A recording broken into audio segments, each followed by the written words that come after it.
Toen Galilei in de 17e eeuw ontdekte dat de aarde om de zon draaide in plaats van omgekeerd, was dat voor veel mensen een grote schok.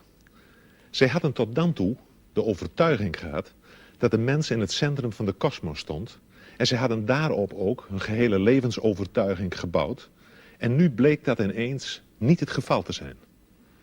De theorie van Foucault kan men verduidelijken door vast te stellen dat hij eigenlijk met betrekking tot de cultuur een soort van Galilei-standpunt inneemt. Immers met name sinds de tijd van Galilei heeft men eigenlijk, wat de cultuur betreft en de maatschappij, gedacht dat de mens daar wel in het centrum stond. Hij heeft ze tenslotte gemaakt. En Foucault ontkent dit. Niet het subject telt in de cultuur, zegt hij, maar de structuur, het algemene. Iets wat op zich al te begrijpen is, als men bedenkt dat de regels volgens welke men zich gedraagt voor verreweg het grootste deel al uitgevonden waren voordat men werd geboren. En dat de naam van de uitvinder ons volstrekt onbekend is. Nu kan men Foucault met Galilei vergelijken, maar in een ander opzicht kan men Chomsky ook met Galilei vergelijken, omdat hij in de taalwetenschap, de linguïstiek, zijn vak, een geweldige revolutionerende werking heeft gehad over de gehele wereld. Chomsky heeft in de linguïstiek een ware omwenteling veroorzaakt. En het interessante is nu dat de theorieën van Chomsky in precies de tegenovergestelde richting wijzen als de theorieën van Foucault. Chomsky zet het subject veel meer in het centrum. Bij de confrontatie dus van deze twee geheel verschillende denkers is het verder goed om te bedenken dat zij beide ook erg verschillend werk doen. Foucault is een cultuuronderzoeker, Chomsky is een taalonderzoeker. Of nog anders gezegd, Foucault interesseert zich erg voor de geschiedenis van de wetenschappelijke taal. Chomsky interesseert zich erg voor de taal die we gebruiken, de dagelijkse taal.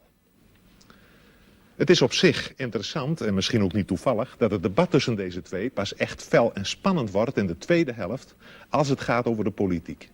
Toch is het geloof ik goed dat er een stuk theorie aan vooraf gaat. Want in een discussie over filosofie en maatschappij gaat het er tenslotte niet om welk toevallig politiek standpunt bepaalde denkers innemen, maar is het natuurlijk van groot belang om te zien vanuit welke argumenten, of ze dat zullen doen. Het is misschien ook wel leuk dat deze discussie plaatsvond in de hal van het auditorium van de Technische Hogeschool in Eindhoven. Een discussie namelijk tussen twee filosofen, twee onderzoekers, wier werk zich kenmerkt door een grote precisie, een grote gedetailleerdheid en ook een grote helderheid. En verder vond ik het wel symbolisch dat het plaatsvond in een ruimte met veel glas. Binnen- en buitenwereld liepen door elkaar. Tijdens de uitzending zag je het verkeer buiten rijden.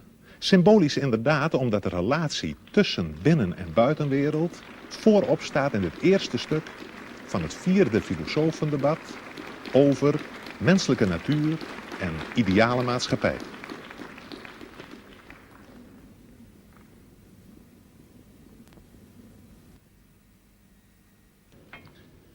Ladies and gentlemen, welcome at the 4th debate of the International Philosophers Project.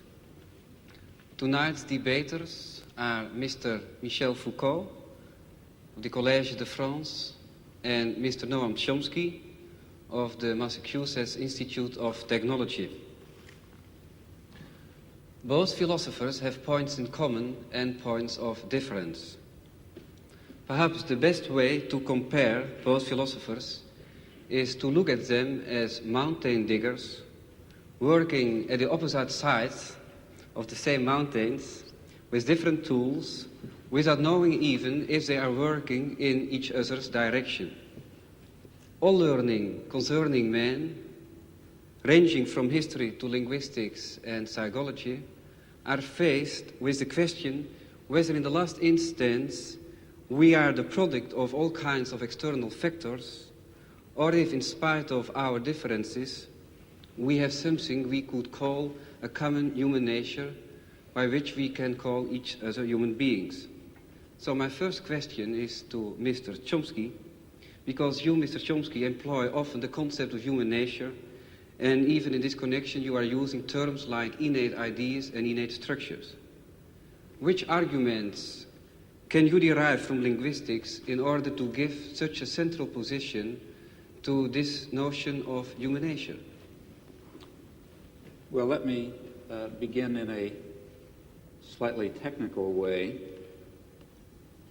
A person who's interested in studying language is faced with a very definite empirical problem. He's faced with an organism, a mature, let's say adult speaker, who has somehow acquired an amazing range of abilities which enable him in particular to say what he means, to understand what people say to him, to do this in a fashion that I think it's proper to call highly creative. Now, the person who's acquired this intricate and highly articulated and organized collection of abilities, the collection of abilities that we call knowing a language, that person has been exposed to a certain experience. He has been presented in the course of his lifetime with a certain amount of data, of direct experience with the language. And we can investigate the data that's available to this person.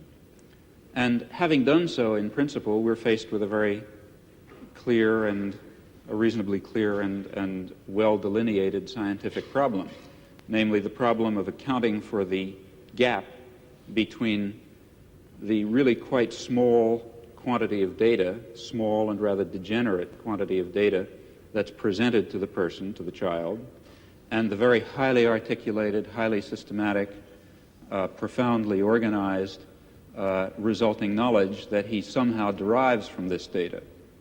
Furthermore, even more remarkable, we notice that in a wide range of languages, in fact all that have been studied seriously, there are remarkable limitations on the kinds of system that emerge from the very different kinds of experience to which people are exposed. Well, there's only one possible explanation for, what one can say in a rather schematic fashion, for this remarkable phenomenon, namely the assumption that the individual himself contributes a good deal, an overwhelming part, in fact, of the general schematic structure and perhaps even of the specific content of the knowledge that he ultimately derives from this very scattered and limited experience. That is, to put it rather loosely, the child must begin with the knowledge, certainly not with the knowledge that he's hearing English or Dutch or French or something else, but he does start with the knowledge that he's hearing a human language of a very narrow and explicit type that permits a very small range of variation. And it's because he begins with that highly organized and very restrictive schematism that he's able to make the huge leap from scattered and degenerate data to highly organized knowledge. And I would claim then that this instinctive knowledge, if you like, this schematism that makes it possible to derive complex and intricate knowledge on the basis of very partial data, is one fundamental constituent of human nature. But then I assume that in other domains of human intelligence and other domains of human cognition and even behavior, something of the same sort must be true. Well, the collection of this mass of innate schematisms, innate organizing principles, which guides our social and intellectual and individual behavior, that's what I mean to refer to by the concept of human nature. Well, Mr. Foucault, if I'm thinking at your books like Histoire de la folie et Les mots et les choses, I got the impression that you are working on a completely different level and also just with an opposite aim, opposite goal. If I'm thinking about the word schematism in relation to human nature, then you are just trying to work out that there are several periods, several schematisms. What do you think about this? Well, if you permit, I will answer in French because my English is so bad that I would be ashamed to answer in English. Là, il est vrai que je me méfie un peu de cette notion de nature humaine. Mais je m'en méfie pour la raison suivante. Je crois que parmi les concepts parmi les notions dont une science peut se servir, il y a évidemment des notions qui sont d'un niveau, qui ont une élaboration, qui est une fonction différente. Par exemple, prenons le cas de la biologie. À l'intérieur, dans le domaine de la biologie, vous avez des concepts qui sont plus ou moins bien établis, comme le concept de réflexe. Bon. Et puis, vous avez d'autres notions qui sont en quelque sorte des notions périphériques. Des notions périphériques qui ne jouent pas un rôle en quelque sorte organisateur à l'intérieur de la science, des concepts qui ne sont pas des instruments d'analyse, des concepts qui ne sont pas descriptifs non plus. Ce sont des notions en quelque sorte qui servent simplement à indiquer des problèmes ou encore qui servent à indiquer des domaines d'objets à étudier. Prenez par exemple, il y a une notion comme ça qui, je crois, été très importante dans l'histoire de la biologie. C'est tout simplement la notion de vie. Bon, au XVIIe ou au XVIIIe siècle, les gens qui étudiaient la nature ne se servaient pas du concept de vie. Ils classaient les êtres naturels, qu'ils soient vivants ou non vivants, dans une espèce de grand tableau ou de grande hiérarchie. La vie était une notion dont ils ne se servaient pas et dont ils n'avaient pas besoin. Et puis, à la fin du XVIIIe siècle, un certain nombre de problèmes se sont posés, comme par exemple les problèmes de l'organisation intérieure de ces êtres dont on avait fait la classification. Ou bien encore, avec les progrès du microscope, le microscope d'Amici, on a vu apparaître tout un tas de phénomènes qui n'avaient pas été jusque-là encore perçus et dont les mécanismes, dont le fonctionnement n'était pas encore clair. Les progrès de la chimie ont fait également apparaître les problèmes concernant les rapports entre les réactions chimiques et les processus physiologiques de l'organisme. Et voilà que tout un domaine d'objets est apparu, domaine d'objets absolument nouveau pour le biologiste, et c'est cela qui a été appelé la vie. Et la vie, c'était une notion qui servait à indiquer le champ des objets et des domaines nouveaux que la science avait à parcourir. Bon, et je dirais, comme ça, en historien des sciences, si vous voulez, que la notion de vie a été un indicateur épistémologique, un index des problèmes à parcourir, et je me demande si on ne pourrait pas dire la même chose de la nature humaine. Foucault vergelijkt dus het begrip menselijke natuur van Chomsky met het begrip leven in de biologie en in de geschiedenis van dat vak.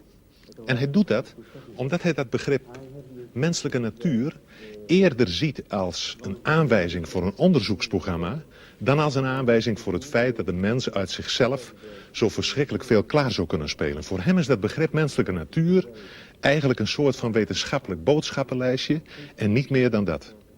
En Chomsky wil dit wel accepteren als maar duidelijk is dat vakken als biologie, fysiologie en neurologie voorlopig nog helemaal niet over de middelen beschikken om die menselijke natuur en dat taalvermogen adequaat te kunnen beschrijven. Vrij vroeg is het debat zo aangeland op een punt waar het gespreksleider elders de grootste moeite zal kosten om de partners met elkaar in contact te houden. Voor een deel ligt het natuurlijk aan de taal die ze spreken, maar voor een veel groter deel ligt dat aan het feit dat Chomsky en Foucault ieder in een verschillende denkwereld zitten, zodat hun begrippen heel gemakkelijk langs elkaar heen glijden. We krijgen eigenlijk het merkwaardige schouwspel te zien van twee breinen die gelijktijdig aan het denken zijn en om de beurt een begrip oppikken uit het betoog van de ander, om dit begrip dan vervolgens te belichten vanuit hun eigen denksysteem. Daarbij speelt dus voor Chomsky een grote rol dat begrip creativiteit, waarover nu een heel groot stuk van het debat zal gaan. Voor Chomsky is creativiteit eigenlijk een kenmerk van alle mensen. Iedereen werkt ermee. De verkeersdeelnemer, die ter plaatse in een onverwachte situatie moet gaan bedenken wat hij zal doen. De opvoeder, die niet terug wil vallen op autoritaire gedragspatronen en tegenover een lastige pupil zelf nieuw gedrag moet uitvinden. Maar vooral geldt deze creativiteit voor het kind dat een taal leert en dat daarbij merkwaardigerwijze leert om zelf nieuwe taal te produceren, te maken. Foucault staat daar tegenover. Hij vraagt voortdurend de aandacht voor het zogenoemde epistemologische veld waarbinnen de menselijke activiteit plaatsvindt. Dit epistemologische veld, oftewel episteme, wordt in het profiel omschreven als het geheel van niet bewuste regels die de algehele organisatie van onderling gescheiden velden van kennis beheersen. Foucault spreekt ook over tableau, hij noemt het ook systeem van elementen en in het debat valt ook het woord grille, tralie of rooster. We kunnen misschien het best spreken van een netwerk waarbinnen iedereen in een bepaalde cultuur denkt of hij wil of niet. Het zijn eigenlijk regels waaraan het denken van iedereen gehoorzaamt en met behulp waarvan iedereen zoekt naar bepaalde identiteiten, samenhangen enzovoort. En dit netwerk nu is niet de uitvinding van bepaalde individuen. Het bepaalt veel eer de regels van de denken- en doegewoonten, van het denken- en doespel dat we cultuur noemen en waaraan ieder individu eigenlijk onderhorig is. Een dergelijk netwerk is ook geen ding of idee, maar het ligt precies tussen ding en idee in. En de geschiedenis van het denken is dan voor Foucault ook niet de geschiedenis van ideeën, of zelfs zoiets als de ontwikkeling van de geest of iets dergelijks, maar veel eer de afwisseling van discontinue transformaties, van discontinue overgangen van het ene netwerk naar het andere. Dat is dus een heel andere aanzet dan die van Chomsky, bij wie die creativiteit in het centrum staat. En het is duidelijk dat we op dit punt bij Foucault weer diezelfde onttroning van het subject tegenkomen, waarover we in verband met Galilei in het begin reeds gesproken hebben. De filosofie van Foucault is een filosofie waarbij de filosoof zelf eigenlijk voortdurend uit het beeld verdwijnt. Ja, paradoxaal genoeg zou je moeten zeggen, het is eigenlijk een filosofie zonder filosoof. En je moet dit ook nog generaliseren, want de mens is bij Foucault in zekere zin de grote afwezige in zijn eigen cultuur. En het is in dit verband dan ook heel begrijpelijk dat Foucault nogal fel en afwijzend reageert wanneer de gespreksleider belangstelling begint te vertonen voor privéaspecten van zijn bestaan. Wanneer Foucault debatteert, dan gaat het over alles, behalve over Foucault zelf. Dit dus ter introductie op dit volgende, vrij uitvoerige theoretische stuk van het debat, dat eigenlijk maar voortdurend allerlei aspecten van één hoofdvraag behandelt, en wel de vraag: in hoeverre is de mens in staat iets nieuws te ontdekken? En als dat zo is, hoe moeten we dat dan begrijpen? Het lijkt mij een erg relevante vraag, zeker als we bedenken dat we nogal wat nieuwe vormen van gedrag, kennis en wetenschap nodig zullen hebben, willen we het er in onze wereld met elkaar levend afbrengen. We nemen nu de draad weer op waar Foucault toelicht waarom hij aan de creativiteit van het individu in de geschiedenis niet zoveel aandacht besteedt. Dans l'histoire traditionnelle des sciences, on accorde en effet le maximum, enfin la tradition veut qu'on accorde le maximum à la créativité des individus.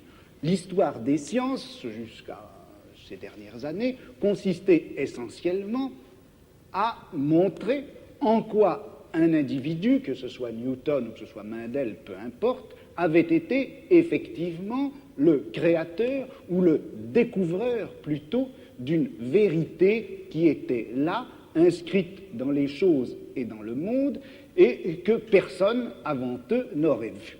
Le postulat qu'il y a, je crois, qui dort en quelque sorte sous l'histoire des sciences traditionnelles, c'est ceci, c'est que la vérité est là pour être connue et que pourtant l'esprit de l'homme, par la suite, par l'effet d'un certain nombre d'inhibitions ou d'obstacles, n'est pas parvenu à voir cette vérité.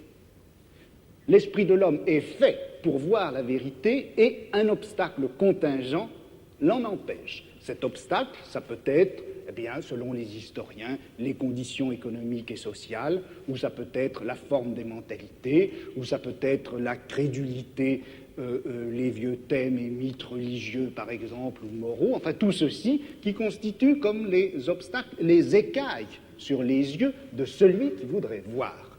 Mais en droit, l'esprit est fait pour voir, en droit, l'esprit est fait pour avoir accès à la vérité. Dans cette conception traditionnelle de l'histoire des sciences, d'une part, si vous voulez, on donne toute la créativité à l'individu, qui est en droit possesseur de la vérité, et puis on la lui retire par le système des obstacles qui viennent d'une façon tout à fait contingente l'empêcher de saisir, de formuler, de construire cette vérité à laquelle il a droit en principe. Bon. Alors, moi, le problème qui s'est posé à moi, c'était précisément un peu l'inverse. Parce que qu'est-ce qui se passe quand on assiste à une grande transformation scientifique? Dans une transformation scientifique, comme par exemple la naissance de la biologie au milieu du XVIIe siècle, ou la naissance de la philologie à la fin du XVIIIe, au début du XIXe. C'est vrai qu'un certain nombre d'obstacles, un certain nombre de préjugés, un certain nombre d'idées toutes faites tombent et viennent à disparaître. Mais ce qui m'a frappé, c'est que une science, au moment où elle naît, non seulement se débarrasse d'un certain nombre d'obstacles et d'obscurités, mais en même temps, elle supprime un certain nombre de savoirs et de connaissances existantes qu'elle occulte, qu'elle cache, comme si elle appliquait une grille nouvelle qui, tout en permettant de faire apparaître des phénomènes jusque-là cachés, cache des connaissances déjà acquises. Donc, une science, le progrès d'une science, l'acquisition d'une science, ce n'est pas simplement l'oubli des vieux préjugés, ce ne sont pas simplement les obstacles qui tombent, c'est une véritable nouvelle grille qui cache un certain nombre de choses et du coup fait apparaître. Donc, quand je critique la notion de créativité, je veux dire par là que, en fait, la vérité ne s'acquiert pas comme une sorte de création continue et cumulée, mais comme un jeu de grilles qui s'appliquent les unes sur les autres, cachées. I think in part we're slightly talking in cross purposes because of a different use of the term creativity. In fact, I should say that my use of the term creativity is a little bit idiosyncratic, and therefore the onus falls on me, not on you in this case. But when I speak of creativity, I'm not attributing to the concept the notion of value that is normal when we speak of creativity. That is, when you speak of scientific creativity, you're speaking properly of the achievements of a Newton. But in the context in which I've been speaking about creativity, it's a normal human event. I'm speaking of the kind of creativity that any child demonstrates when he is able to come to grips with a new situation, describe it properly, react to it properly, tell us something about it, think about it in a new fashion for him, and so on. These are, I think it's appropriate to call those creative acts, but of course without thinking of those acts as being the acts of a Newton. It's the lower levels of creativity that I've been speaking of. Now, as far as what you say about the history of science is concerned, I think that's correct and illuminating, and particularly relevant, in fact, to the kinds of enterprise that I see lying before us in psychology and linguistics and the philosophy of mind. That is, I think there are certain topics that have been, what was your word, depressed or put aside during the scientific advances of the, say, past 2 centuries, century and a half. But now I think we can overcome those, or it's possible to put aside those limitations and forgettings and to bring into our consideration precisely the topics that animated a good deal of the thinking and speculation of the 17th and 18th century, and to incorporate it within a much broader and I think deeper science of man that will give fuller role, though certainly not will not hope to give complete understanding to such notions as innovation and creativity and freedom and production of new new elements of thought and behavior within some system of rule and schematism. Those are concepts that I think we can come to grips with.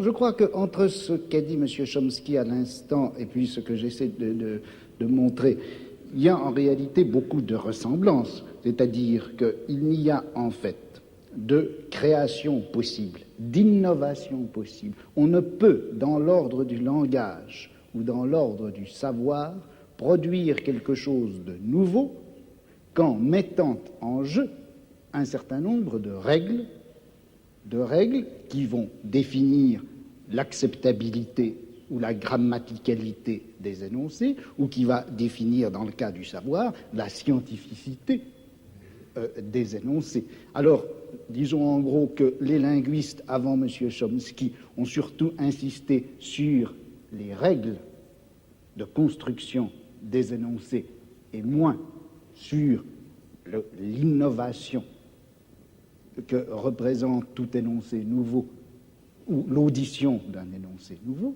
Et puis, dans l'histoire des sciences ou dans l'histoire de la pensée, on avait beaucoup plus l'habitude d'insister sur la création individuelle et on avait tenu à l'écart, on avait laissé dans l'ombre ces espèces de règles communes, générales, qui sont en œuvre obscurément à travers toute découverte scientifique, toute invention scientifique, ou même d'ailleurs toute innovation philosophique. Des règles non seulement linguistiques, mais épistémologiques, et qui caractérisent le savoir contemporain. Well, I think perhaps I can try to react to those comments within my own framework in a way which maybe will shed some light on this.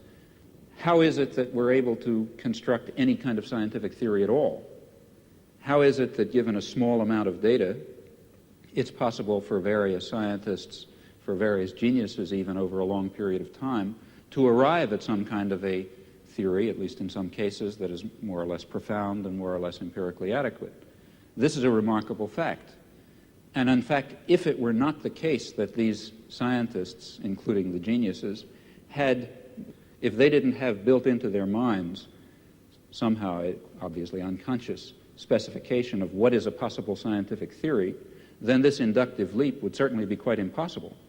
Just as if each child did not have built into his mind the concept of human language in a very natural way, in a very narrowing way, then the inductive leap from data to knowledge of a language would be impossible.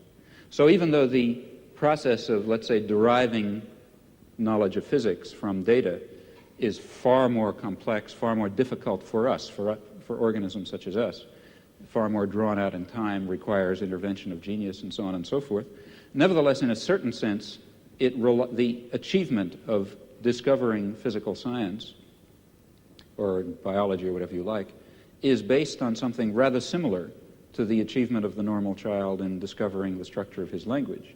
That is, it must be achieved on the basis of an initial limitation, an initial restriction on the class of possible theories.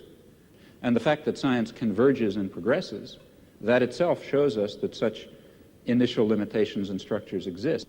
That is, I don't think that scientific progress is simply a matter of accumulative addition of new knowledge and absorption of new theories and so on. Rather, I think it has this sort of jagged pattern that you described, forgetting certain problems and leaping to new theories and so on and so forth. Et transformant les mêmes connaissances. Right. But I think that the explanation for that, so I think one can perhaps hazard an explanation for that fact. And oversimplifying grossly, I really don't mean what I'm now going to say literally. It's as if, as human beings, a particular biologically given organism, we have in our heads, to start with, a certain set of possible intellectual structures, possible sciences. Okay? Now, in the lucky event that some aspect of reality happens to have the character of one of these structures in our mind, then we have a science. And it's because of this limitation, initial limitation in our minds to a certain kind of possible science, it's precisely that provides the tremendous richness and creativity of scientific knowledge. That is, if it were not, it's important to stress that. This has to do with your point about limitation and freedom. If it were not for these limitations, we would not have the creative act of going from a little bit of knowledge, a little bit of experience, to a rich and highly articulated and complicated array of knowledge. It's precisely because of that that the progress of science, I think, has the erratic and jagged and transformational character that you describe. And that doesn't mean that everything is ultimately going to fall within the domain of science. Quite the contrary. Personally, I believe that many of the things we would like to understand, and maybe the things we would most like to understand, such as the nature of man or the nature of a decent society or lots of other things, might really fall outside the scope of possible human sciences. Well, I think we have now two questions out of this statement. One question is, if you can agree, Mr. Foucault, do you agree with the statement about a combination of limitation, fundamental limitation? Not a combination. C'est pas une affaire de combinaison. Il n'y a de créativité possible qu'à partir d'un système de règles.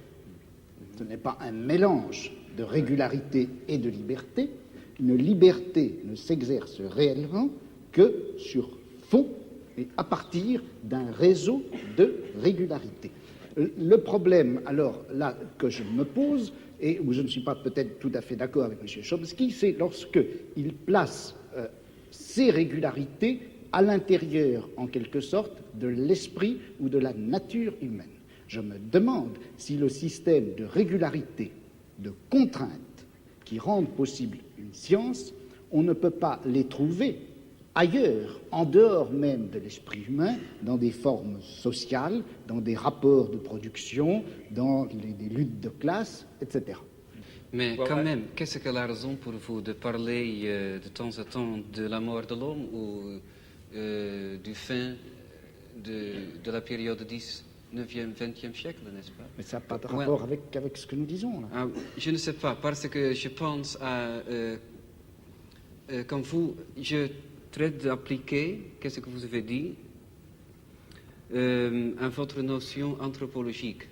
Vous avez refusé déjà de parler sur votre propre créativité et liberté, n'est-ce pas? Alors, qu'est-ce qu'elle a raison? Quelles sont les raisons psychologiques, je me demande? Mais quelles sont peut-être... ça, vous le demandez, mais moi, je mais quelles sont les raisons, laissons-nous dire, plus objectives peut-être pour vous, votre conception de savoir, de la connaissance, de la science, pour refuser de répondre à des questions personnelles, n'est-ce pas? Ça a à faire quelque chose avec votre conception de la société. Alors, quand il y a un problème ici pour vous, qu'est-ce que sont les raisons de faire un problème d'une question personnelle? Non, je ne fais pas du tout un problème d'une question personnelle, je fais d'une question personnelle une absence de problème.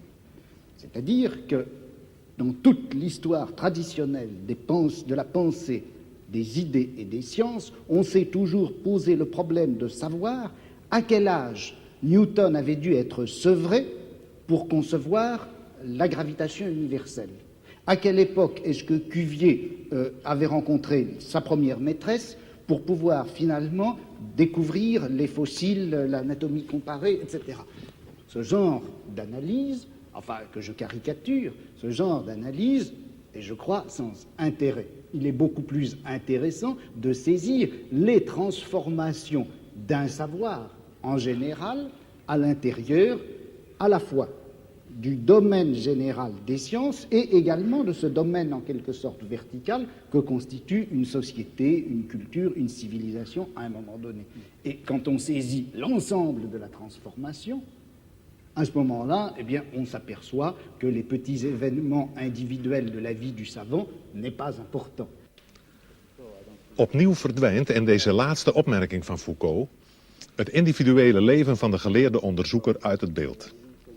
Maar hoe zit het dan met de verhouding van de mens tot zijn cultuur als het gaat over de politiek en misschien zelfs over de vraag hoe je die cultuur en die maatschappij kunt veranderen? Immers, men kan wel laten zien dat in de geschiedenis van de wetenschap en in de geschiedenis van de cultuur de inbreng van het individu een vrijwel te verwaarlozen rol speelt. De vraag, hoe moet ik handelen, de politieke vraag, blijft desalniettemin recht overeind staan. En het zal na het voorgaande misschien al duidelijk zijn dat die politieke vraag in het perspectief van Foucault heel sterk wordt tot de vraag: in hoeverre kan de mens ontsnappen aan zijn eigen cultuur? Daarbij is het wel van belang om op te merken dat Foucault zich helemaal niet wil distancieren van de politiek. Integendeel, hij zegt ergens, wat zou ik ideologisch verblind moeten zijn om me niet te interesseren voor datgene wat het meest wezenlijke is in het menselijk bestaan. Economische verhoudingen, machtsverhoudingen en noem maar op. Chomsky en Foucault zijn het dus wel eens over het belang van de politieke vraagstelling. Het is misschien ook wel informatief om nog eventjes uitdrukkelijk te zeggen dat Chomsky zijn politieke standpunt betitelt als anarcho-syndicalisme. Hij is van mening dat het noodzakelijk is de verschillende vormen van kapitalisme op te heffen en te doorbreken ten bate van de directe participatie van de arbeider in arbeidersraden enzovoort. Decentralisatie, socialisatie en participatie, het zijn sleutelwoorden in het politiek programma van Chomsky. Chomsky zegt weliswaar dat hij geen noodzakelijk verband ziet tussen zijn wetenschappelijke inzichten en zijn politieke, maar uit de nu volgende openingsset blijkt dat hij regelrecht vanuit zijn wetenschappelijke opvattingen afstevend op de politiek. Zijn politieke en wetenschappelijke inzichten mogen niet logisch uit elkaar voortvloeien, ze lopen wel degelijk parallel. Well, let me begin by referring to something that I've already discussed. That is, if it is correct, as I believe it is, that a fundamental element of human nature is the need for creative work, for creative inquiry, for free creation without the arbitrary limiting effects of coercive institutions, then of course it will follow that a decent society should maximize the possibilities for this fundamental human characteristic to be realized. That means trying to overcome the elements of repression and oppression and destruction and coercion that exist in any existing society, ours for example, as a historical residue. Now, a federated, decentralized system of free associations incorporating economic as well as social institutions would be what I refer to as anarcho-syndicalism, and it seems to me that it is the appropriate form of social organization for an advanced technological society in which human beings do not have to be forced into the position of tools, of cogs in a machine, in which the creative urge, that I think is intrinsic to human nature, will in fact be able to realize itself in whatever way it will. I don't know all the ways in which it will. Je suis dans ma démarche beaucoup moins avancée, je vais beaucoup moins loin que M. Chomsky, c'est-à-dire que j'avoue n'être pas capable de définir, il n'y a plus forte raison de proposer un modèle de fonctionnement social idéal pour notre société scientifique ou technologique. En revanche, une des tâches qui me paraît urgente, immédiate, avant même toute autre chose, c'est celle-ci. On a l'habitude, du moins dans notre société européenne, de considérer que le pouvoir, il est localisé entre les mains du gouvernement et il s'exerce par un certain nombre d'institutions bien particulières qui sont l'administration, en France on appelle ça préfectorale, enfin je ne sais pas comment on dit ailleurs, l'administration, la police, l'armée. On sait que toutes ces institutions-là sont faites pour transmettre les ordres, les faire appliquer et punir les gens qui n'obéissent pas. Mais je crois que le pouvoir politique, il s'exerce encore, il s'exerce en outre, de plus, par l'intermédiaire d'un certain nombre d'institutions qui ont l'air comme ça de n'avoir rien de commun avec le pouvoir politique, qui ont l'air d'en être indépendantes et qui ne le sont pas. On sait bien que l'université, d'une façon générale, tout le système scolaire, qui en apparence est fait simplement pour distribuer le savoir, on sait que cet appareil scolaire est fait pour maintenir au pouvoir une certaine classe sociale et exclure des instruments du pouvoir toute une autre classe sociale.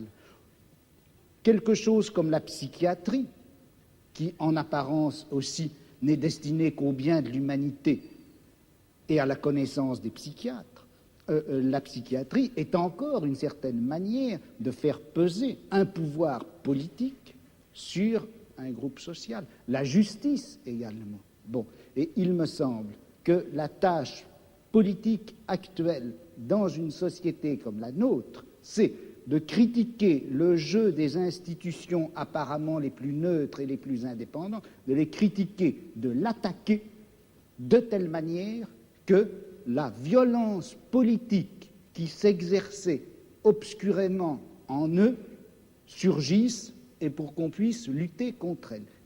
À vouloir tout de suite, enfin si on cherche tout de suite à donner le profil et la formule de la société future, sans avoir bien fait la critique de tous les rapports de violence politique qui s'exercent dans notre société, on risque de les laisser se reconstituer, même à travers des formes aussi nobles, apparemment aussi pures que celles du syndicalisme anarchiste. Yes, I would certainly agree with that, not only in theory but also in action. That is, there are two intellectual tasks.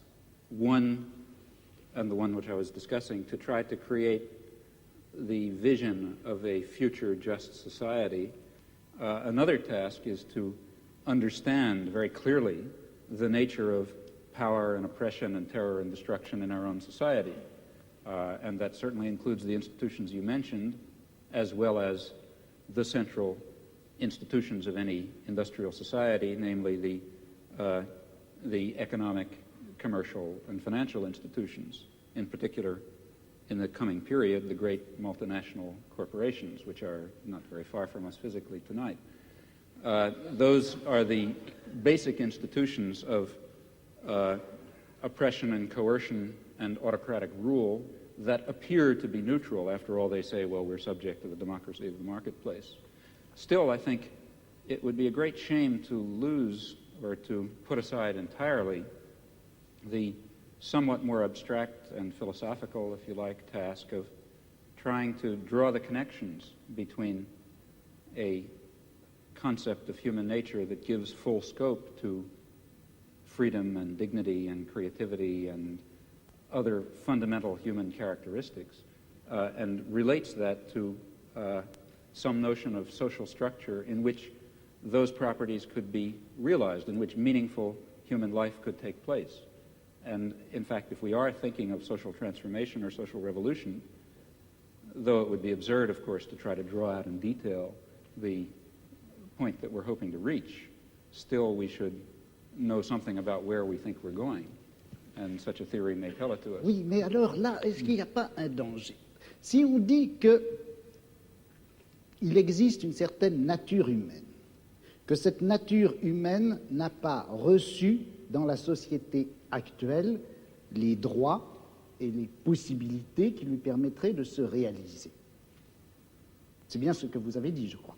Et si on admet cela, est-ce qu'on ne risque pas de définir cette nature humaine à la fois idéale et réelle, cette nature humaine cachée et réprimée jusqu'à présent, est-ce qu'on ne risque pas de la définir dans des termes que nous empruntons à notre société, à notre civilisation, à notre culture? Je vais prendre un exemple qui est un peu caricatural, mais le marxisme d'une certaine époque, à la fin du XIXe, au début du XXe siècle, le marxisme admettait en effet que dans la société capitaliste, l'homme ne recevait pas toutes ses possibilités de développement et de réalisation, que la nature humaine était effectivement aliénée dans le système capitaliste. Et le marxisme rêvait d'une nature humaine enfin libérée. Or, cette nature humaine, quel modèle utilisait-il le marxisme de cette époque-là, du XIXe, du début du XXe siècle? Quel modèle utilisait-il pour la concevoir, pour la rêver? C'était en réalité le modèle bourgeois. Le marxisme a considéré qu'une société heureuse, c'était une société qui faisait place, par exemple, à une sexualité de type bourgeois, à une famille de type bourgeois, à une esthétique de type bourgeois. Et c'est d'ailleurs tellement vrai que c'est comme ça que ça s'est passé en Union soviétique, où sous prétexte de réaliser une société où l'homme réaliserait enfin sa nature, on a reconstitué une espèce de société à la fois réelle et utopique qui est transposée de la société bourgeoise du XIXe siècle. De sorte que, est-ce que la notion de nature humaine, vous-même, en commençant, vous reconnaissiez, je crois qu'on ne savait pas très bien ce que c'était que cette nature humaine. Alors, est-ce qu'il ne risque pas de nous induire en erreur? Vous savez que Mao Tse-tung parlait de nature humaine bourgeoise et de nature humaine prolétarienne, et il considère que ce n'est pas la même chose. Well, you see, I think that in the intellectual domain of political action, that is, the domain of trying to construct a vision of a just and free society on the basis of some notion of human nature, in that domain we face the very same problem that we face in immediate political action. For example, to be quite concrete, a lot of my own activity really has to do with the Vietnam War, and a good deal of my own energy goes into civil disobedience. Well, civil disobedience in the United States is an action undertaken in the face of considerable uncertainties about its effects. For example, it threatens the social order in ways which, let's say, one might argue, bring on fascism. That would be very bad for America, for Vietnam, for Holland, and for everyone else. So there's a danger, that is one danger in undertaking this concrete act. On the other hand, there's a great danger in not undertaking it. Namely, if you don't undertake it, the society of Indochina will be torn to shreds by American power. And in the face of those uncertainties, one has to choose a course of action. Well, similarly, in the intellectual domain, one is faced with the uncertainties that you correctly pose. Our concept of human nature is certainly limited, partial, socially conditioned, constrained by our own character defects and the limitations of the intellectual culture in which we exist. Yet at the same time, it's of critical importance that we have some direction, that we know what impossible goals we're trying to achieve if we hope to achieve some of the possible goals.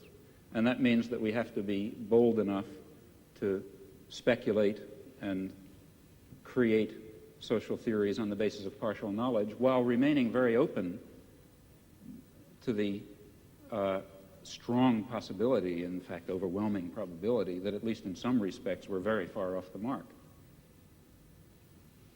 Well, perhaps it is interesting to go on a little bit further on this problem of strategy. So, for example, in the case of Holland, we had something like a population census. You were obliged to fill in your papers and so on, you know. So this you would call, if you are not filling in your papers, civil disobedience. Right. Now, I would be a little careful about that because going back to some very important point that Monsieur Foucault made, one does not necessarily allow the state to define what is legal. Now, the state has the power to enforce a certain concept of what is legal, but power doesn't imply justice or correctness even. So the state may define something as civil disobedience and may be wrong in doing so. For example, in the United States, the state defines it as civil disobedience to, let's say, derail an ammunition train that's going to Vietnam. And the state is wrong in defining that as civil disobedience because it's legal and proper and should be done. It's proper to carry out actions that will prevent the criminal acts of the state, just as it's proper to violate a traffic ordinance in order to prevent a murder. If I was standing at a street corner and the traffic light were red, let's say I was standing in my car and I drove across the traffic light to prevent somebody from, let's say, machine gunning a group of people, of course that's not violation of law. It's an appropriate and proper action. No sane judge would convict you for such an action. Similarly, a good deal of what the state authorities define as civil disobedience is not really civil disobedience. In fact, it's legal, in fact, obligatory behavior in violation of the commands of the state, which may or may not be legal commands. So one has to be rather careful about calling things illegal, I think. Oui, mais alors là, je voudrais vous poser une question.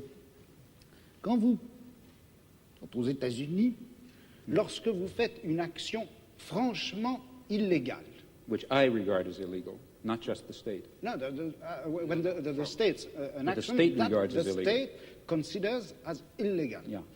Est-ce que vous faites cette action parce que vous la trouvez I understand. juste Yeah.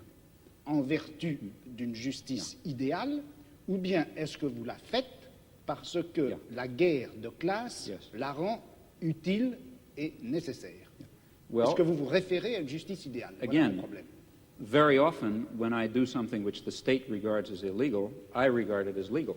Yes, that's Because it. I regard the state as criminal. Alors- But in some instances, that's not true. That is, let me be quite concrete about it and move from the area of class war to imperialist war, where the situation is somewhat clearer and easier. Take international law, a very weak instrument as we know, but nevertheless it incorporates some rather interesting principles. Well, international law in many respects is the instrument of the powerful. That is, international law permits much too wide a range of international forceful intervention in support of existing power structures that define themselves as states and against the interests of masses of people who happen to be organized in opposition to states. But, in fact, international law is not solely of that kind. And, in fact, there are interesting elements of international law, let's say embedded in the United Nations Charter, which permit, in fact, I believe, require the citizen to act against his own state in ways that the state will falsely regard as criminal. But nevertheless, he's acting legally, because international law also happens to prohibit the threat or use of force in international affairs, except under some very narrow circumstances, of which, for example, the war in Vietnam is not one, which means that in the particular case of, let's say, the Vietnam War, the one that interests me most, the American state is acting in a criminal capacity, and people have the right to stop criminals from murdering people. Just because the criminal happens to call your action illegal when you try to stop him, that doesn't mean it is illegal. I mean, a perfectly clear case of that is the present case of the Pentagon Papers in the United States, which I suppose you know about. Reduced to its essentials and forgetting legalisms, what is happening is that the state is trying to prosecute people for exposing its crimes. That's what it amounts to. C'est donc au nom d'une justice plus pure que vous critiquez le fonctionnement de la justice. Parce que, c'est pour moi, si vous voulez, important de savoir ça, parce que nous avons actuellement en France un débat sur le problème de la justice et à propos de l'institution d'un tribunal populaire à propos de la justice. Vous connaissez le problème. Et un certain nombre de gens, comme Sartre par exemple, pensent que pour faire actuellement la critique du système pénal en France, ou pour faire la critique des pratiques policières, de la manière dont la police se conduit, il faut faire une sorte de tribunal qui, au nom d'une justice idéale, d'une justice supérieure, d'une justice humaine en général, condamnera la pratique des juges français ou des policiers français. Et puis, il y a un autre groupe de gens, et je me sens, je travaille avec ces gens-là, qui disent non, il ne faut pas faire cela parce que quand vous vous référez à la justice idéale que le tribunal serait censé appliquer, vous vous référez en fait à un certain nombre d'idées de justice qui ont été formées à notre époque par un certain groupe d'individus qui sont eux-mêmes, malgré tout, d'une façon directe ou indirecte, les produits de la société dans laquelle nous nous trouvons. Il faut attaquer les pratiques de la justice, il faut attaquer la police, il faut attaquer les pratiques policières, mais en termes de guerre et non pas en termes de justice. But you see, surely you believe that your role in the war is a just role, that you're fighting a just war, to bring in a concept from another domain. And that, I think, is important. If you thought that you were fighting an unjust war, you couldn't follow that line of reasoning. And I would like to slightly reformulate what you said. It doesn't seem to me that the difference is between legality and ideal justice. It's rather between legality and better justice. Now, this better system may have its defects, certainly will. But comparing the better system with the existing system and not being confused into thinking that our better system is the ideal system, we can then argue, I think, as follows, that the concept of legality and the concept of justice are not identical. They're not entirely distinct either. Insofar as legality incorporates justice in this notion, in this sense of better justice, referring to a better society, then we should follow and obey the law, and force the state to obey the law, and force the great corporations to obey the law, and force the police to obey the law, if we have the power to do so. Of course, if in those areas where the legal system happens to represent not better justice, but rather the techniques of oppression that have been codified in a particular autocratic system, well, then a reasonable human being should disregard and oppose them, at least in principle. He may not, for some reason, do it in fact.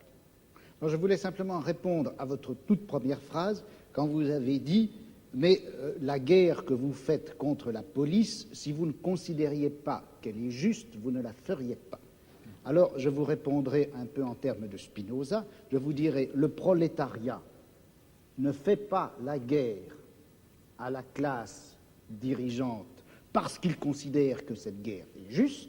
Le prolétariat fait la guerre à la classe dirigeante parce qu'il veut, pour la première fois dans l'histoire, prendre le pouvoir. Et c'est parce qu'il veut prendre le pouvoir qu'il considère que sa guerre est juste. Yeah, I don't agree On fait la guerre pour gagner et pas parce qu'elle est juste. I don't personally agree with that. For example, if I could convince myself that attainment of power by the proletariat would lead to a terroristic police state in which freedom and dignity and decent human relations would be destroyed, then I wouldn't want the proletariat to take power. In fact, the only reason for wanting any such thing, I believe, is because one thinks, rightly or wrongly, that some fundamental human values will be achieved by that transfer of power. Alors, je vous répondrai ceci.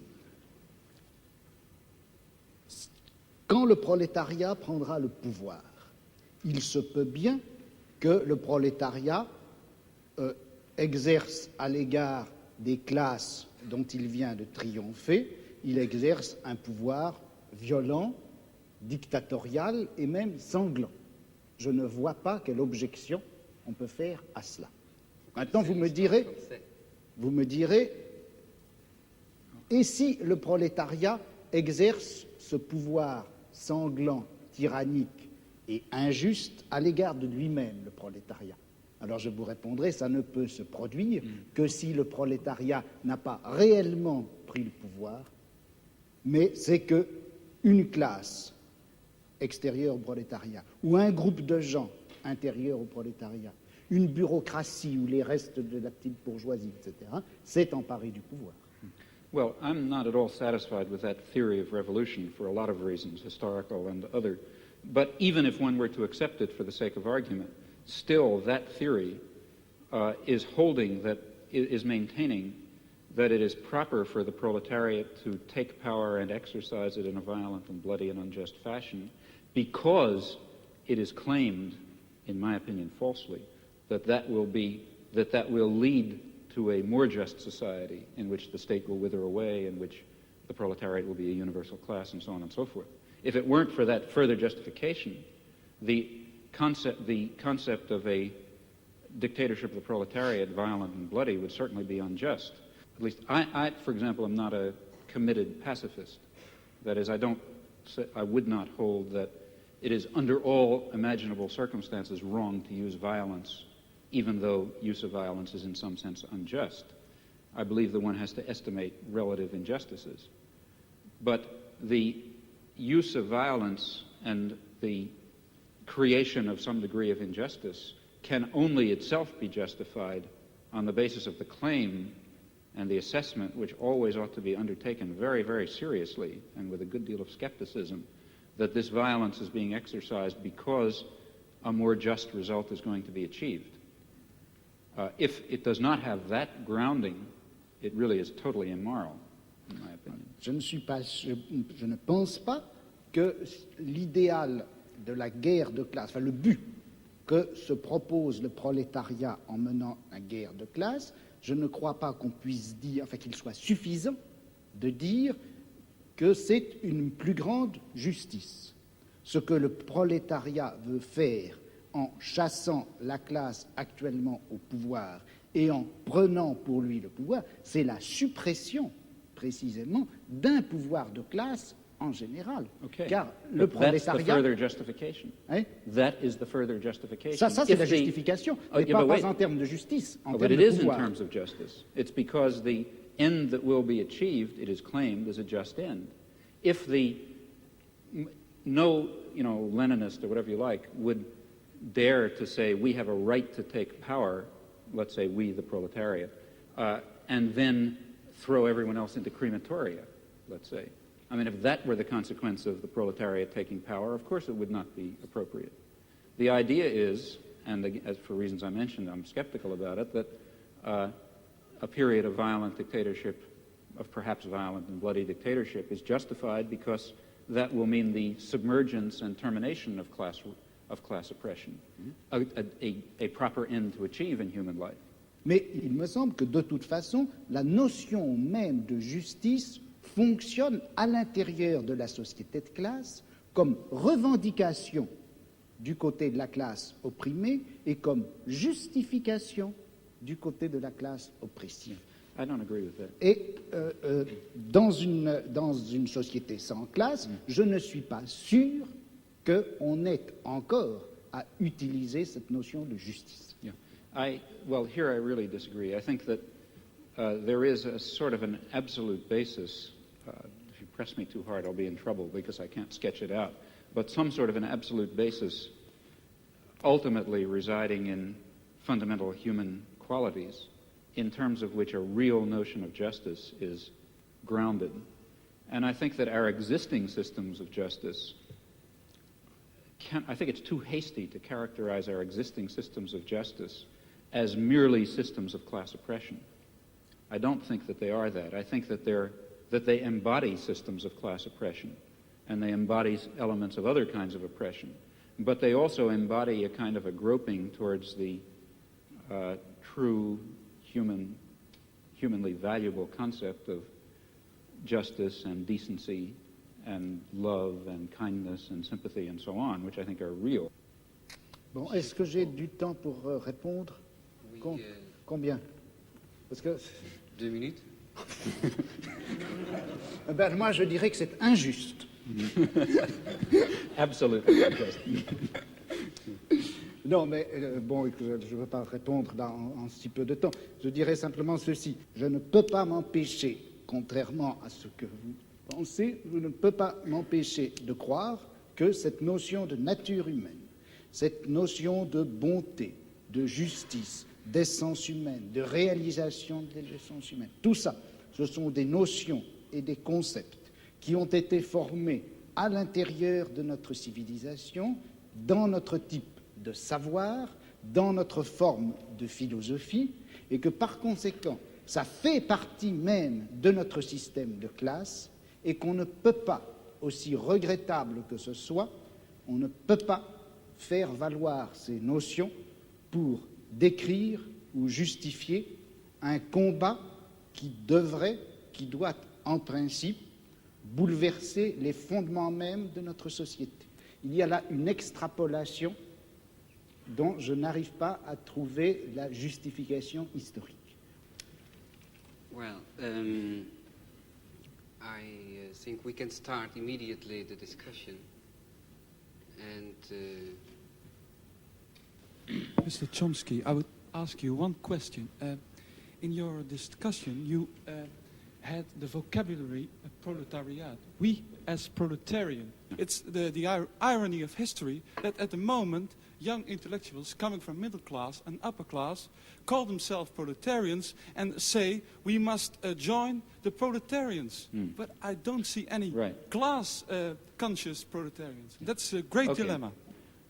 It is not true in our given society that all people are doing useful, productive work or self-satisfying work. Obviously, it's very far from true. Those people. Lots of people who are excluded from the possibility of productive labor. And I think the revolution, if you want, should be in the name of all human beings, but it will have to be conducted by certain categories of human beings, and those will be, I think, the human beings who really are involved in the productive work of society. Now, what that is will differ depending on the society. In our society, it, I think, includes intellectual workers.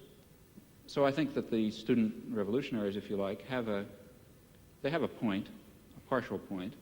That is, it's a very important thing in a modern, advanced industrial society. It's very important how the trained intelligentsia identify themselves, if they're going to be technocrats, let's say, or servants of either the state or private power, or alternatively, whether they're going to identify themselves as part of the workforce who happen to be doing intellectual labor. If the latter, then they can and should play a decent role in a progressive social revolution. If the former, then they're part of the class of the oppressors.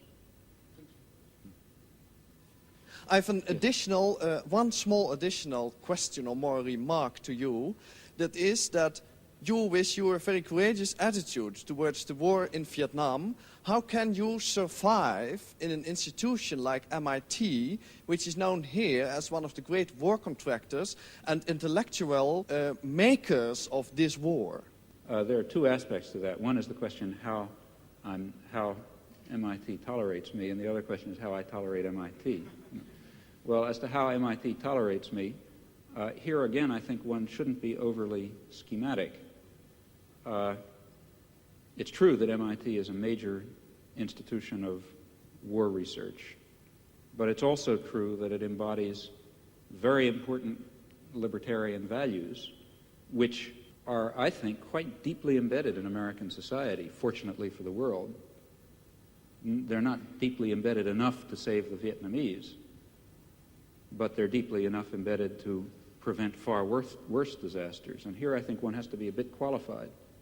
That is, there is imperial terror and aggression, there is exploitation, there is racism, lots of things like that. But there's also a real concern coexisting with it for individual rights of a sort which, for example, are embodied in the Bill of Rights, which is by no means simply an expression of class oppression. It is also an expression of the necessity to defend the individual against state power. Now, these things coexist, you know. It's not that simple. It's not just all bad or all good. And it's because it's the particular balance in which they coexist that makes it, that makes an institute that produces weapons of war be willing to tolerate, in fact, you know, in many ways even encourage, to be quite honest, a person who's involved in civil disobedience against the war. Now, as to how I tolerate MIT, that raises another question. There are people who argue, and I've never understood the logic of this, that a radical ought to dissociate himself from all oppressive institutions. That is, the logic of that argument is that Karl Marx shouldn't have studied in the British Museum, which, if anything, was the symbol of, you know, the most vicious imperialism in the world, the place where all the treasures of empire were gathered, you know, the rape of the colonies was all poured in there, and so on and so forth. But I think Karl Marx was quite right in studying in the British Museum. He was right in using the resources and, in fact, the liberal values of the civilization that he was trying to overcome against it. And I think the same applies in this case. But aren't you afraid that your presence at MIT gives them a clean conscience? I don't see how, really. I mean, I think my presence at MIT serves marginally to, I hope a lot, I don't know how much, to increase student activism against a lot of the things that MIT stands for example. Ladies and gentlemen, I think this has to be the end of the debate. Mr. Chomsky, Mr. Foucault, I thank you very much for your far-going discussion, both the technical, theoretical way as the political way. I thank you very much both at the part of the audience here and at home.